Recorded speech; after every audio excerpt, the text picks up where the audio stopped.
Today's case isn't one people often talk about anymore. Not because it was solved, but because everyone who tried to remember stopped. It started in the summer of 1999.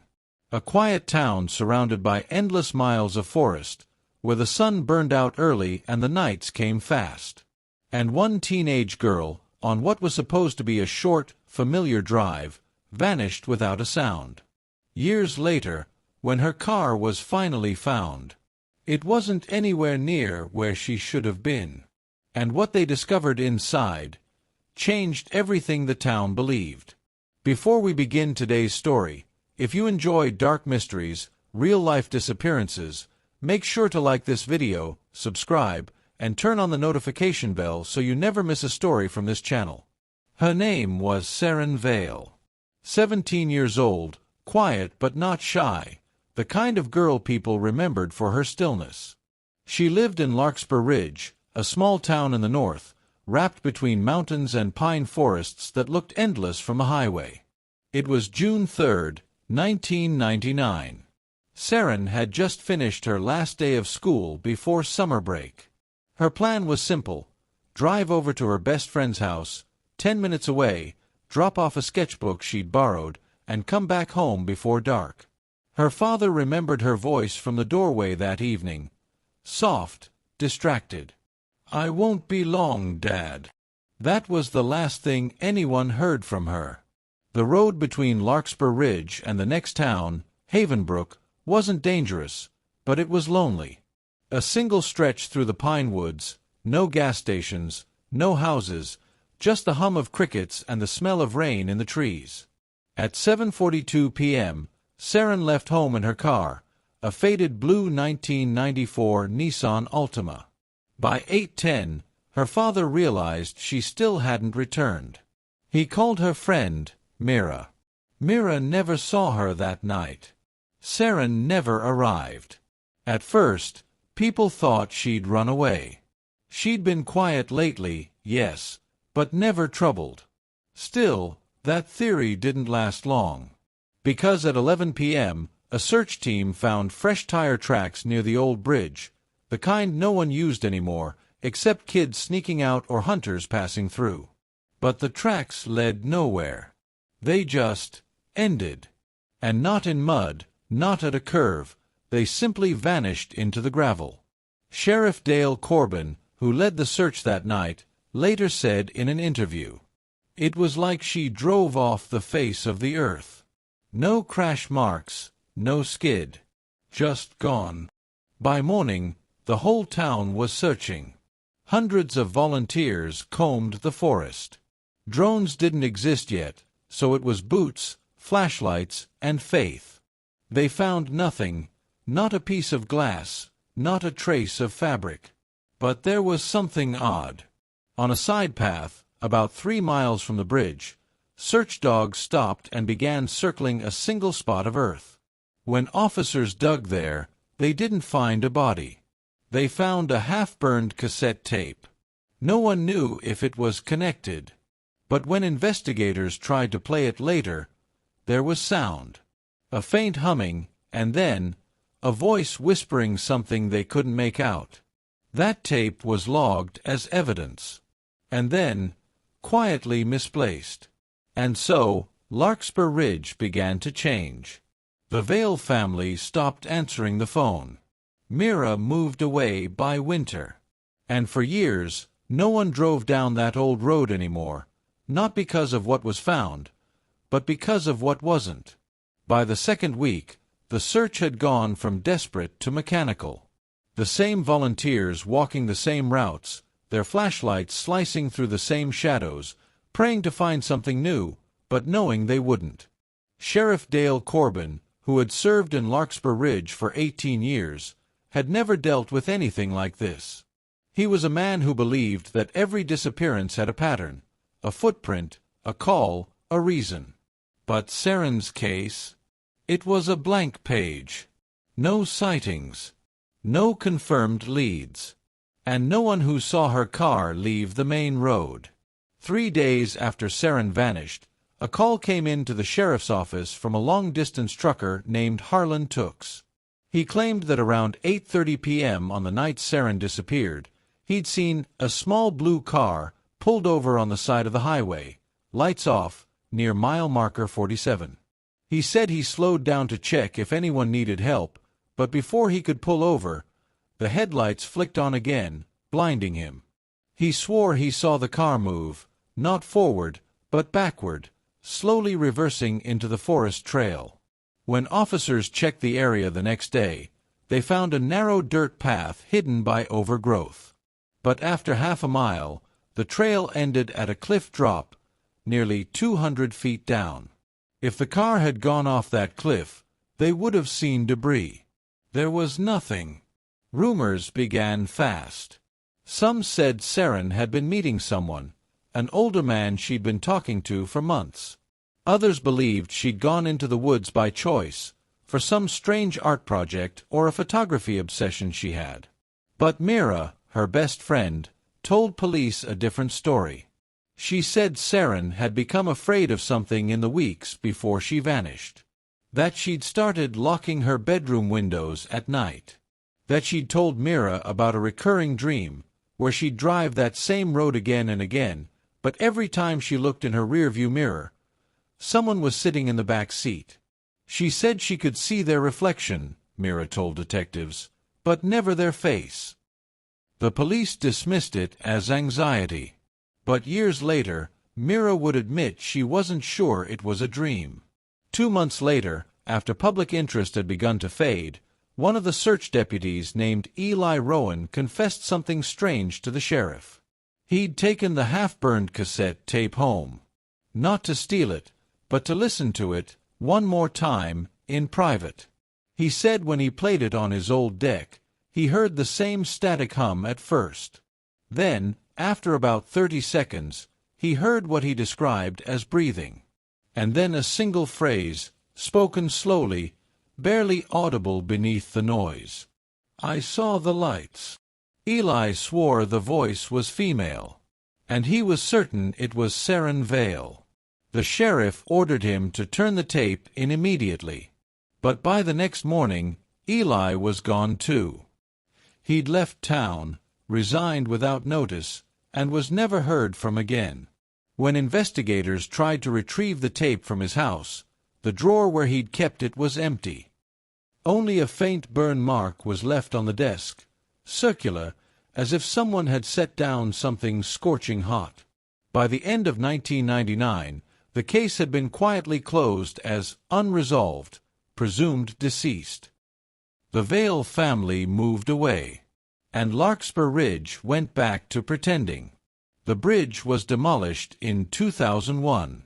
The road was renamed, repaved, and eventually fenced off with warning signs that read, "Private property, no entry."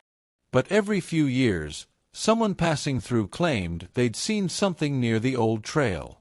A flicker of headlights between the trees.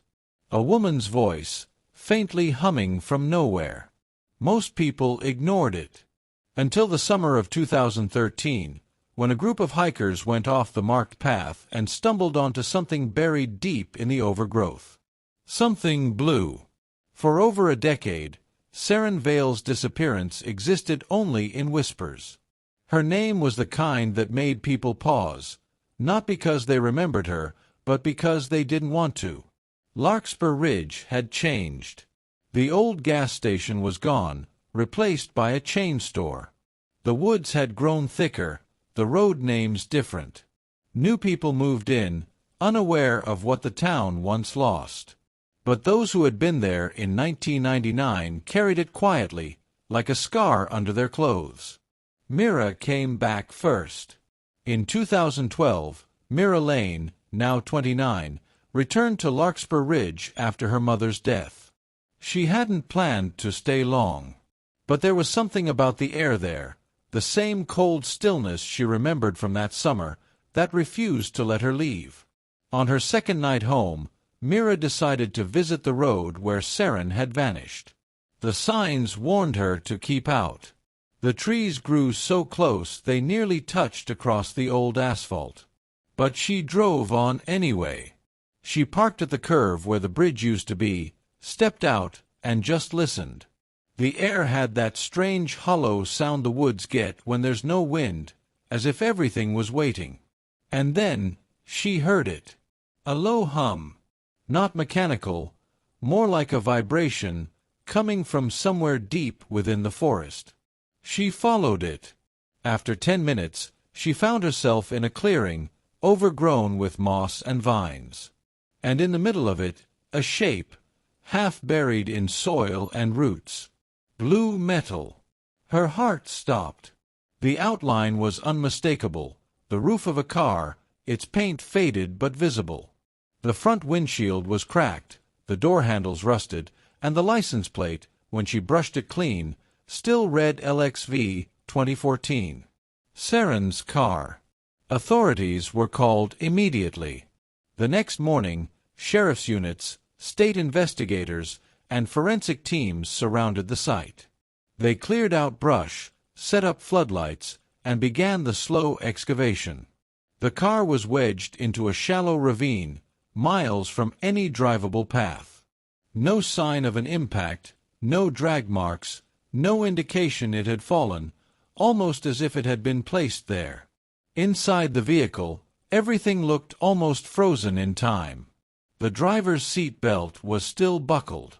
A jacket, Seren's, was folded neatly on the passenger side.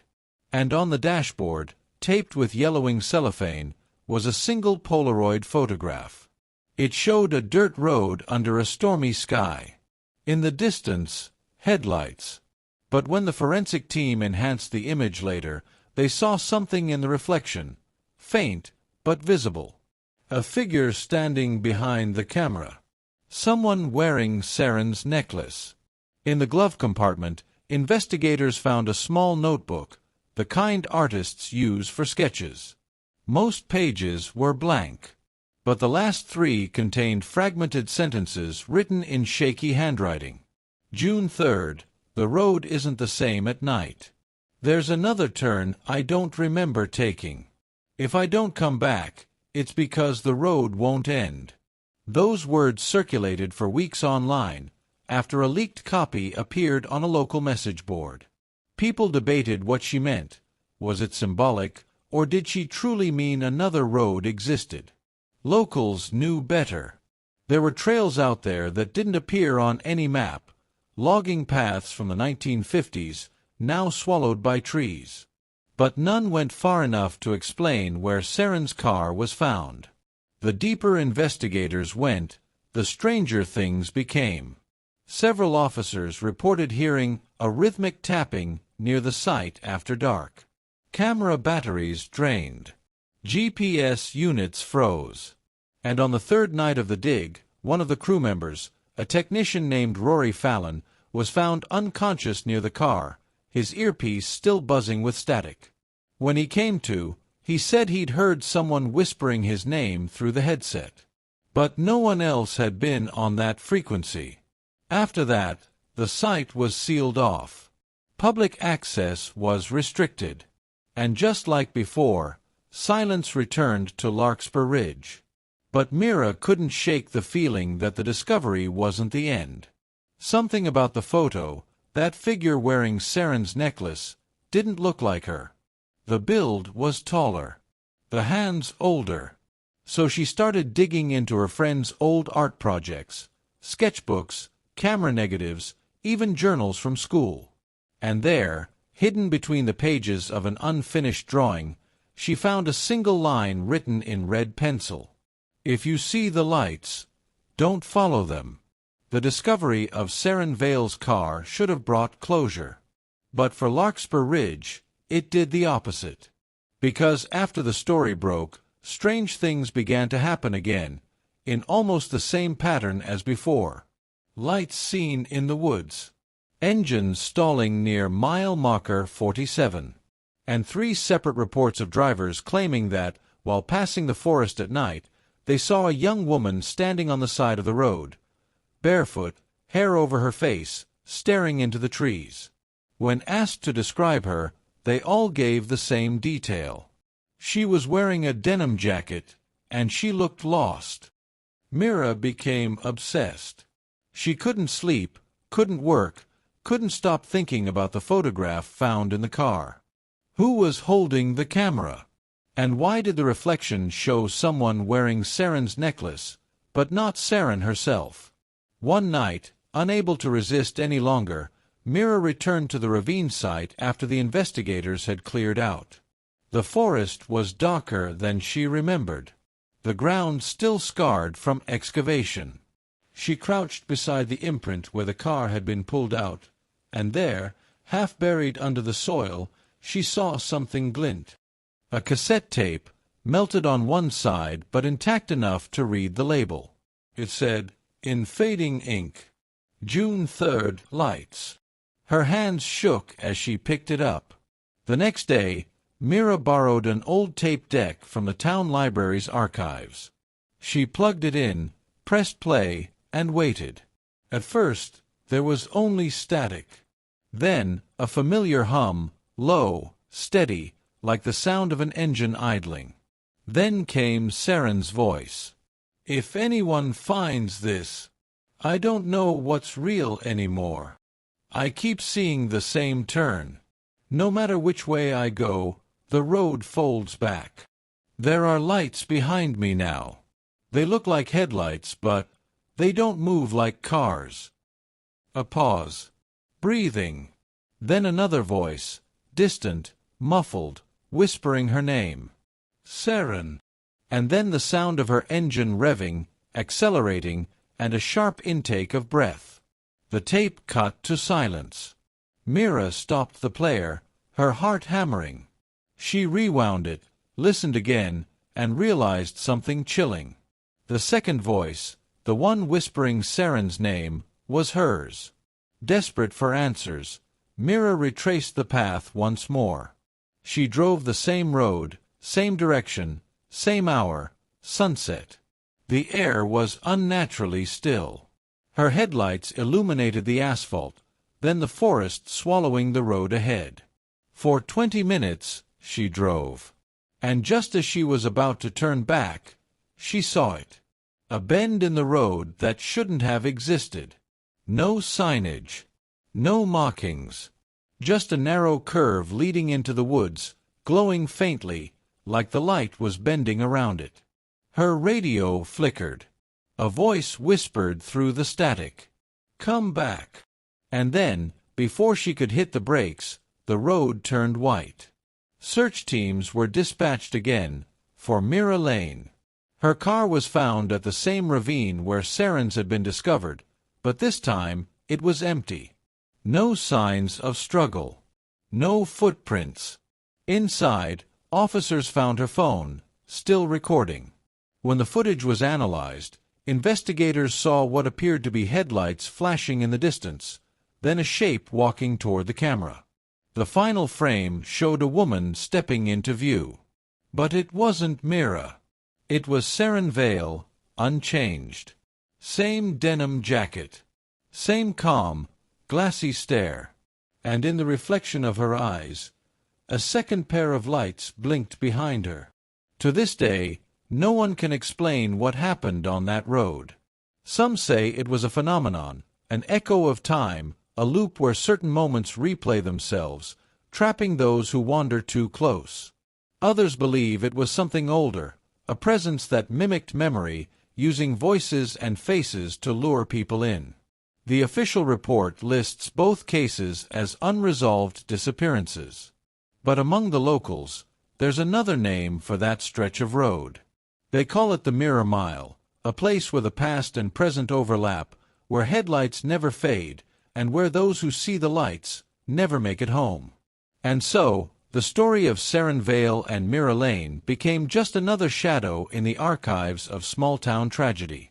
A file no one opens anymore. A warning whispered between travelers who drive through the mountains after dark.